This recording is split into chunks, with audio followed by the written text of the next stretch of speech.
გადაცემის პირველი ბლოკი დაეთმობა საპენსიო ფონდს, მის რეგლამენტს და მოგებას მთლიანობაში. ასევე განყენებულად დღეს მიმოვიხილავთ სექტემბრისთვის დინამიკას, იმიტომ რომ ბოლო პერიოდში, ხა წლიურად ან კვარტალურად თუ შევხედავთ, სექტემბერი ძალიან საინტერესო დინამიური თვე აღმოჩნდა ფონდის ოპერირების ნაწილში და შესაბამისად აი ამ სტატისტიკასაც ანალიტიკის ჭრილში მიმოვიხილავთ პირდაპირ ეთერში. ანა ნაჭყებიას მინდა მივესალმო, რომელიც გახავთ საქართველოს საპენსიო ფონდის მთავარი საინვესტიციო ოფიცრის მოვალეობის შემსრულებელი. ანა დილამშვიდობის, დიდი მადლობა თქვენ დროისთვის. მოგესალმებით. ანა, უპირველეს ყოვლისა, დავიწყოთ საუბარი 2 მილიარდიან მოგებაზე, ანუ უბრალოდ გადააჭარბა 2 მილიარდს რეალურად საპენსიო ფონდის მოგებამ და ძირითადად ეხლა მე მინდა გკითხოთ რეფორმის შედეგებზე უკვე, რომელიც სახეზეა და მეორეს მხრივ აი კონკრეტულ მასტიმულირებელ ფაქტორებზე, რამაც განაპირობა საბოლოო ჯამში აი ეს მაჩვენებელი, ეს მარჟა და მინდა ვთქვა, რომ საკმაოდ სოლიდური მარჟა არის ყოველგვარი რევერანსების გარეშე. გისმენთ ყურადღებით. პირველ რიგში მადლობა მოწვევისთვის. სექტემბრის მდგომარეობით საპენსიო აქტივების მოცულობამ 7.7 მილიარდ ლარს მიაღწია და ფონდის ისტორიაში პირველად დაგენერირებულმა ამონაგებმა 2 მილიარდ ლარს გადააჭარბა. ახლა რა ვისაუბროთ, რამ შეუწყო განსაკუთრებით ხელი ამ ზრდას, უნდა აღნიშნოთ საერთაშორისო აქციების ბაზარი. წელს საკმაოდ კარგი წელი აღმოჩნდა აქციების ბაზრისთვის და ის აქციები, რომელიც ჩვენს პორტფელში შედის, 20%-ზე მეტით არის გაზრდილი. როგორც მოგეხსენებათ, ჩვენი პორტფელი შედგება ინვესტირებული არის როგორც ამერიკაში, ევროპაში, აზიაში, განვითარებად ბაზრებში და აქ ვნახეთ 20-25%-იანი ზრდები, რაც პირდაპირ აისახა ჩვენი პორტფელების ზრდის დინამიკაზეც. თავის მხრივ ახლა რა იწვევს ამ ზრდას? აქციების ბაზარი ბოლო რამდენიმე წელია ამერიკაში, როგორც იცით, მაგალითად, ხელოვნური ინტელექტის კომპანიების ზრდის ზრდა უწყობს ხელს, მეორეს მხრივ კი სხვა ქვეყნებში განსაკუთრებით დაეხმარა დოლარის შესუსტება. პრეზიდენტ ტრამპის გაპრეზიდენტების შემდეგ, როგორც იცით, დოლარი არის გაუფასურებული სხვა ვალუტებთან შედარებით, რამაც დადებითი გავლენა იქონია მაგალითად ევროპული განვითარებადი ქვეყნების აქციების ბაზარზე და ეს რა თქმა უნდა აისახა პირდაპირ აქციების ფასების ზრდაზე. ჩვენი პორტფელებიც სხვადასხვა პროპორციით არის ინვესტირებული, როგორც იცით, სამ პორტფელს ვმართავთ, კონსერვატიული, დაბალანსებული და დინამიკური და შესაბამისად განსხვავებული იყო მათი წლის დასაწყისიდან მათი მომგებიანობა. მაგალითისათვის, მხოლოდ სექტემბერში დინამიკური პორტფელი თითქმის 2.5%-ით გაიზარდა, რაც ერთი თვის ჭრილში ძალიან მაღალი ზრდა არის და წლის დასაწყისიდან დღემდე დინამიკური პორტფელის ზრდა 12%-ს აღწევს, მაშინ როცა კონსერვატიული პორტფელი მაგალითად დაახლოებით 9%-ით არის გაზრდილი. მათ შორის სხვაობა კი არის აქციების წილი. დინამიკურ პორტფელში არის დაახლოებით 50% აქციების წილი, 50-ზე მეტი, კონსერვატიულში კი დაახლოებით 20%-ია არის წილი. ძალიან ბევრი ადამიანი გვიყურებს, ახლა მე მესმის თქვენი რეგლამენტიდან გამომდინარე, ახლა უშუალო რეკომენდაციას ვერ გასცემთ და ახლა კონკრეტულ მიმართულებას დინამიკურს თუ კონსერვატიულს ლობირებას ვერ გაუწევთ, მაგრამ რეალურად აი კიდევ ერთხელ განუმარტოთ ჩვენ მაყურებელს, აი რას ნიშნავს ეს დინამიკა, იმიტომ რომ ეხლა ძალიან ბევრს აქვს კონკრეტული კითხვები, იგივე საკუთარი საპენსიო ანგარიშის პორტფელის მენეჯმენტის პრინციპებთან დაკავშირებით და ამ შემდეგ. შესაბამისად, აი მე მინდა რომ აი კიდევ ერთხელ მიმოვიხილოთ აი ეს ორი დინამიკა, როგორც კონსერვატიულ ნაწილში, ასევე მეორე ნაწილში, დინამიკურ ნაწილში, კი ბატონო. ანუ საბოლოო ჯამში აი ეს დინამიკა გავაანალიზოთ. კი, ჩვენ როგორც აღნიშნე, სამ პორტფელს მართავთ, კონსერვატიული, დაბალანსებული და დინამიკური და კანონის შესაბამისად განსხვავებული აქტივების განაწილება აქვს ამ პორტფელებს. კონსერვატიული პორტფელი არის ძირითადად საქართველოში ინვესტირებული, დაახლოებით 80% არის საქართველოში, 20% კი საერთაშორისო ბაზრებზე, ეს არის ამერიკა, ევროპა, აზია, როგორც ჩამოთვალი და ძირითადად აქციებში. მაშინ როცა დინამიკური პორტფელი უფრო შედარებით დიდი წილით არის წარმოდგენილი აქციების ბაზარში, 53% შეადგინა აქციების წილმა, ხოლო და ეს აქციები შესაბამისად საქართველოს გარეთ არის ინვესტირებული, ხოლო დაახლოებით 55% არის საქართველოში ინვესტირებული. მომგებიანობის თვალსაზრისით ზოგადად ინვესტირებაში აქციები არის საუკეთესო აქტივის კლასი, თუმცა მეტ რისკებთან არის დაკავშირებული, ვინაიდან მირყეობა შეიძლება დიდი ჰქონდეს. მაგალითად, წელს აპრილში ვნახეთ პრეზიდენტ ტრამპის გამოცხადებული ტარიფები, რამაც აქციების ფასები მნიშვნელოვნად შეამცირა, თუმცა მას შემდეგ ძალიან გაზრდილი. ანუ ეს მერყეობა ახასიათებს აქციების ბაზარს, თუმცა გრძელვადანში, როცა საუბარი გვაქვს 10, 15, 20 წელიწადზე, აქციებისში ინვესტირება არის ყველაზე ესეთი რეკომენდირებული საინვესტიციო კლასი მოსახლეობისთვის. ჩვენს მონაწილეებს რაც შეეხებათ, მონაწილეებს თავად შეუძლიათ აირჩიონ რომელი პორტფელი მოსწონთ, თუმცა ზოგადად აი ეს ინვესტირებაში თუ საინვესტიციო ჰორიზონტი 10 წელზე მეტია, ანუ საპენსიო ასაკი არ გიწევს უახლოესი 10 წლის განმავლობაში, უმჯობესი არის დინამიკურ პორტფელში ინვესტირება, ვინაიდან აი ეს მერყეობა იქნება შედარებით მოკლევადიანი და გრძელვადაში მომგებიანობით აუცილებლად ასჯობებს აქციების პორტფელი. კი ბატონო, მადლობა ძალიან საინტერესო განმარტებისთვის ამ შემთხვევაში და არა მე მაინტერესებს ხა მინდა ისევე საინვესტიციო დინამიკას დაუბრუნდეთ საბოლოო ჯამში და მე მინდა გკითხოთ მიმართულებები, რომელსაც ფონდი ამ ეტაპზე ავითარებს. და შესაბამისად აი მასტიმულირებელი კომპონენტები ხარ როდესაც 2 მილიარდს აჭარბებს რეალურად მოგების მაჩვენებელი, ანუ ეს კონკრეტული მოქმედების და პრეფერენციების დამსახურება არის. შესაბამისად აი საინვესტიციო ნაწილზე კიდევ ერთხელ კონცენტრირდეთ, რა მიმართულებებით ახორციელებს ფონდი დღეს კონტრიბუციას, ინვესტირებას, მართვას და ასე შემდეგ. ანუ აი ჯამში რა არის ბერკეტები დღეს რაც ფონდს საბოლოო ჯამში გააჩნია, იმიტომ რომ ძალიან მნიშვნელოვანი ფაზები გაიარა ფონდმა წლების განმავლობაში და დღეს ის კონდიცია რა კონდიციამდეც არის მოსული, ხო? ანუ ეს კიდევ ერთხელ მნიშვნელოვანია რომ განვმარტოთ ჩვენ საზოგადოებას, ანუ აი რა დინამიკა გვაქვს ჩვენ საინვესტიციო კუთხით. ჩვენი აქტივების 99%, 98.5 დაახლოებით არის ინვესტირებული კონსერვატიულ პორტფელში. შესაბამისად, კონსერვატიული პორტფელი არის ის პორტფელი, რომელმაც ყველაზე დიდი წვლილი შეიტანა ამ 2 მილიარდ დოლარში.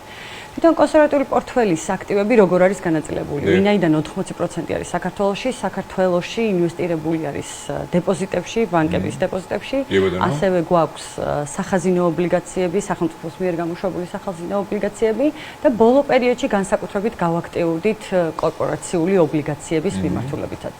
კაპიტალის განვითარება ერთ-ერთი ჩვენი მიზანიც არის, რომ კაპიტალის განვითარებას ხელი შევუწყოთ, თუმცა რა თქმა უნდა, მთავარი ამოსავალი წერტილი არის მონაწილეებისთვის საუკეთესო ინტერესებს განვახორციელოთ ეს ინვესტიციები და დღეს მდგომარეობით 10-ზე მეტ ემისიაში გვაქვს მონაწილეობა მიღებული და წელს 3 ინვესტიცია განვახორციელეთ და ასევე გვაქვს pipeline-ში რამდენიმე კომპანია. ვხედავთ, რომ გააქტიურება არის ადგილობრივ კაპიტალის ბაზარზე, ლარის ემისიები განსაკუთრებით გაზრდილი არის, რასაც მივესალმებით, ვინაიდან ეს ჩვენი აქტივების დივერსიფიკაციასაც უწყობს, ანუ განაწილებასაც უწყობს ხელს და თავის მხრივ ეხმარება რეალურ ეკონომიკას. ძალიან მნიშვნელოვანი საკითხი ახსენეთ, ეხლა 80% ადგილობრივ ბაზარზე და 20% უკვე საერთაშორისო ბირჟებზე ხდება რეალურად კონტრიბუცია. მოდი ორივე მიმართულება მიმოვიხილოთ, ანუ აი კერძო სექტორის ნაწილში. ხო, ეხლა კერძო სექტორის თავარი მოთხოვნა, ძალიან მიხარია რომ ამ თემებზე გვაქვს დღეს საუბარი, ანუ დღეს ჩვენი გამოსავალი წერტილი არის ქვეყანაში გრძელვადიანი ლარის რესურსის ფორმირება, ხო? კაპიტალის ბაზარს რო თავი დავანებოთ აბსოლუტურად და შესაბამისად არის სადეპოზიტო კომპონენტები, ობლიგაციების კომპონენტები, რომელშიც მათ შორის საქართველოს მთავრობაც ძალიან აქტიურად არის ჩართული, არის ერთ-ერთი გზა მათ შორის გრძელვადიანი ლარის რესურსის ფორმირებისთვის. თქვენ ახსენეთ ასევე რომ აი ლარში არის უმეტესწილად დენომინირებული ეს ყველაფერი და კიდევ ერთხელ ესეც ხაზს უსვავს ამ ყველაფრის მნიშვნელობას. აქედან გამომდინარე მე მაინტერესებს აი საკანონმდებლო პრეფერენციების კუთხით როგორ მოყვებათ რეალურად მთავრობა ამ ნაწილში, როგორ მოყვებათ კერძო სექტორი, იმიტომ რომ ცოტა რიტორიკან არეwi კითხვა გამომდის, ვინაიდან და რადგანაც ეს კერძო სექტორის დაგვეთა არის უმეტესწილად და შესაბამისად ახლა დეპოზიტების პორტფელის წახალისება, სხვადასხვა მიმართულებების წახალისება, რა თქმა უნდა ეს პირველი კომერციული ბანკების ინტერესში შედის და რა თქმა უნდა მერე უკვე კერძო სექტორის სხვა მოთამაშეების ინტერესის დიდი დოზით არის შემოსული. ეს ჩემი კითხვის პირველი ნაწილი არის. მეორე კითხვის კომპონენტი 20%-ის კონტრიბუცია უკვე საერთაშორისო ბირჟებზე. აქ იყო წლების წინ გარკვეული სკეპტიციზმი. რომ მაგალითად აი ხა როდესაც ხდება უცხო ქვეყნის პირობითად საფონდო ბირჟებზე ინვესტირება, სხვა ქვეყნის ობლიგაციებში ინვესტირება და ასე შემდეგ, ეს ხომ არ არის გარკვეულწილად სხვა ქვეყნის ეკოსისტემაში ინვესტირება. აი ესეც მინდა განვმარტოთ და არსებობს თუ არა და დაწესებული არის თუ არა ქვეყნიდან კაპიტალის გადინების ზღვარიც. აი ეს ორი კომპონენტი, ცოტა გრძელი კითხვა გამომივიდა, მაგრამ ორივე კომპონენტზე დარწმუნებული ვარ, რომ ძალიან საინტერესო პასუხს გავცემთ. გისმენთ. კი, ანუ კანონი განსაზღვრავს იმ ჩარჩოს, რა ჩარჩოშიც ჩვენ მუშაობთ და კანონის შესაბამისად 20%-ზე მეტის ინვესტირება უცხოური ვალუტის აქტივებში არ შეგვიძლია. შესაბამისად ეს არის ლიმიტი, რომელიც მაქსიმუმი შეგვიძლია რომ განვახორციელოთ. ეხლა ამ 80%-ზე რო ვისაუბროთ, საქართველოში საინვესტიციო პროდუქტები იმდენი არ გვაქვს, რამდენიც შეიძლება სხვა საპენსიო ფონდებს გქონდეთ სხვადასხვა ქვეყნებში. შესაბამისად, დეპოზიტების ბაზარი არის ყველაზე დიდი და მსხვილი საინვესტიციო ბაზარი ჩვენთვის და შესაბამისად თითქმის ყველა ბანკთან თანამშრომლობთ და ყველა ბანკში გვაქვს განთავსებული ეს თანხები. მეორე დიდი ბაზარი ეს არის სახელმწიფო ობლიგაციების ბაზარი, რომელშიც შერჩევითად მონაწილეობთ იმის მიხედვით სხვადასხვა ვადიანობის ემისიებში და როგორც აღნიშნე ეს კორპორაციული ობლიგაციები ეს ბაზარი ჯერჯერობით 2%-ში ადგეს ჩვენი აქტივების, არც ისე მნიშვნელოვანი წილი აქვს, თუმცა რეალურ ეკონომიკაზე გავლენა ალბათ ყველაზე მეტი სწორედ მაქედან მოდის.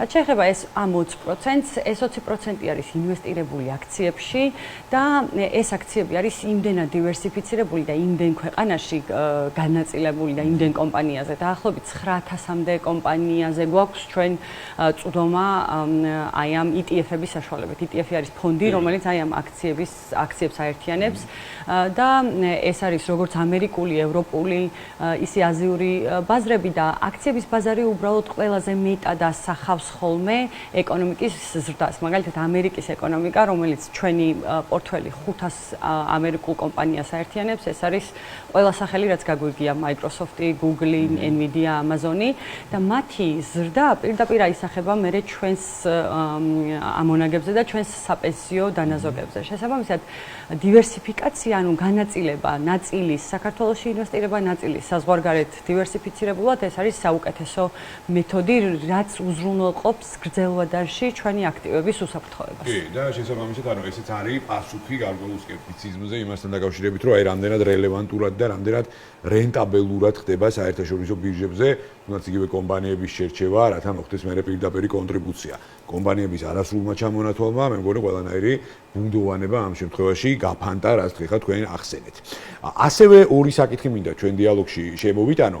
პირველი სხვათა შორის აი კულისებში ვისაუბრეთ ამ თემასთან დაკავშირებით და საუბრის დასაწყისში თქვენ ახსენეთ, რომ რეალურად აი ეს ბერკეტები და მექანიზმები ასტიმულირებს რეალურად კაპიტალის ბაზრის დინამიკას. ესეც იყო 2014 წელს ჩვენი პარტნიორების და დონორი ორგანიზაციების ერთ-ერთი მთავარი რეკომენდაცია. საუბარი მაქვს სოფლიო ბანკზე, საუბარი მაქვს EBRD-ზე, რომლებიც მიიჩნევდნენ და ალბათ დღემდეც მიიჩნევენ, რომ საბოლოო ჯამში საპენსიო რეფორმის ბოლომდე მიყვანა ჯამში დაასტიმულირებს ქვეყანაში პირველი ალტერნატიულ ფინანსურ რესურსზე წვდომას და მეორე დაასტიმულირებს იმ ინფრასტრუქტურის განვითარებას, რაც ამ შემთხვევაში კაპიტალის ბაზრის მიმართულებით არის დენომინირებული, რომ ჩვენ შევძლოთ ელემენტარულად ადგილობრივ ინფრასტრუქტურაში კონტრიბუცია და მისი განვითარება.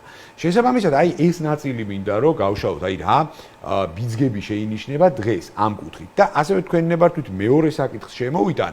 ეხლა დასავლური პრაქტიკები, აი ფონდების, ხო, მაგალითად იგივე სკანდინავიური მოდელი, ბრიტანული მოდელი და ამ შემდეგ, რომელიც წარმატებულად მოქმედებს ცალსახად, პირდაპირ ინვესტირებას მოიაზრებს მათ შორის მსხვილ სახელმწიფო პროექტებშიც.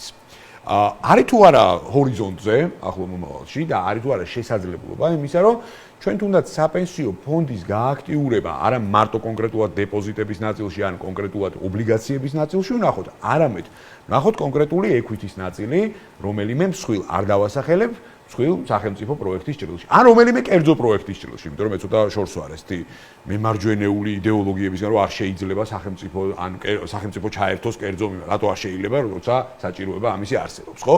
მე აი ესეთ ცოტა გრძელი კითხვა გამომევიდა, მაგრამ დარწმუნებული ვარ, ამაზე ძალიან საინტერესო პასუხი იქნებათ. კი, კაპიტალის ბაზრების განვითარებას რო შევეხოთ, საერთაშორისო გამოცდილება მსოფლიო ბანკისაც, EBRD-საც სწორედ მაგას გვაჩვენებს, რომ მაგალითად აღმოსავლეთ ევროპის ქვეყნებში, პოლონეთში საპენსიო ფონდის რეფორმა დადებითი გავლენა იქონია კაპიტალის ბაზრის განვითარებაზე და ჩვენც ვთვლით, რომ აი ჩვენი გამოჩენა გარკვეული შეზღუდვების მოხსნა, რომელიც მოხდა წელს, ჩვენ უფრო მეტად წარმოგვაჩენს ამ ბაზარზე, ჩანვართ როგორც ერთ-ერთი მნიშვნელოვანი ლარის ინვესტორი და იმედი გვაქვს, რომ წაახალისებს ადგილობრივ კომპანიებს, რომ უფრო მეტად გამოიყენონ კაპიტალის ბაზრების ინსტრუმენტები და მოახდინონ ობლიგაციების გამოშვება და შეიძლება აქციებისაც. რაც შეეხება სხვა ინფრასტრუქტურულ პროექტებს, ნამდვილად ბევრი მოდელი გვაქვს ჩვენს ასევე ნანახი, მაგალითად კანადაში, ახალ ზელანდიაში, სადაც საკმაოდ დიდი წილი არის ინვესტირებული რეალურ ეკონომიკაში, აი ამ ინფრასტრუქტურულ პროექტებში. ჩვენც კანონის შესაბამისად მსგავსი საშუალება მოგვეცა, გარკვეული ლიმიტების ფარგლებში შეგვიძლია რომ ინვესტირება განვახორციელოთ, თუმცა ამ მიმართულებითაც უკვე დაწყებული გვაქვს მუშაობა და მუშაობაში იგულისხმება ის, რომ პირველ რიგში უნდა შევიმუშაოთ როგორც საპენსიო ფონდმა, საინვესტიციო სამსახურმა ის მეთოდოლოგია, რომლითაც მსგავსი ტიპის პროექტებში გავაკეთებთ ინვესტირებას. ეს მეთოდოლოგია უნდა შეთანხმდეს ეროვნულ ბანკთან და გარკვეული პროცესი სდევს თან. მეორე მნიშვნელოვანი შეზღუდვა, რომელიც კანონმა დაგვიწესა, არის რომ მსგავს პროექტებში თანაინვესტირება შეგვიძლია მხოლოდ იმ შემთხვევაში, თუ ჩვენთან ერთად პროექტში წარმოდგენილი არის მსხვილი საფინანსო ინსტიტუტი. ეს იქნება EBRD, AFC, ADB და მსგავსი სახელები. თუ ისინი არიან პროექტში წარმოდგენილები, ჩვენც იგივე პირობებით შევძლებთ მსგავს პროექტებში მონაწილეობას. ხო, არის ამის პერსპექტივა, იმიტომ რომ დონორი ორგანიზაცია EBRD თუნდაც, ხო, აზიის განვითარების ბანკი უფრო მეტწილად არის ძალიან ბევრ პროექტში ჩართული დღეს ლოკალურად და შესაბამისად ამის პერსპექტივა სავსებით ვალიდურია. კი, აქ იქნება საინტერესო ჩვენთვის მომგებიანობა, რა თქმა უნდა, რა ამონაგებზე არის საუბარი და გავაანალიზებთ თითოეულ პროექტს და ამის მიხედვით მივიღებთ გადაწყვეტილებას. თუმცა ეს დრო ცოტა გაწელილი არის, წლის ბოლომდე ვფიქრობთ, რომ ეს პროცედურები შევიმუშაოთ, მეთოდოლოგია შევათანხმოთ ეროვნულ ბანკთან, ჩვენც შევთანხმდეთ და მხოლოდ შემდეგ შეიძლება რომ დავიწყოთ ბაზრის მოკვლევა კონკრეტულ პროექტებთან დაკავშირებით, ჯერჯერობით მსგავსი სამუშაო არც დაგვეწყია. არც დაწყებულა მსგავსი სამუშაო. ხო, ნუ ეხლა დრო ცოტა გვაქვს და შესაბამისად ბევრი საკითხი კიდევ ვერ მოვასწარით. ძალიან საინტერესოა თქვენთან საუბარი და მადლობას გიხდით ამ ძალიან მნიშვნელოვანი აქცენტებისთვის. მე დიდი იმედი მაქვს, რომ აი საკითხები რაც დაგვრჩა თუნდაც გასავლელი, ახლო მომავალში თუნდაც მომდევნო კვირაში მიმოვიხილავთ აქ ამ სტუდიაში და ჩვენ სხვადასხვა ფორმატებში. მადლობას გიხდით საინტერესო აქცენტებისთვის, წარმატებულ და პოზიტიურ დღეს გისურვებთ და მომავალ შეხვედრამდე დაგემშვიდობებით.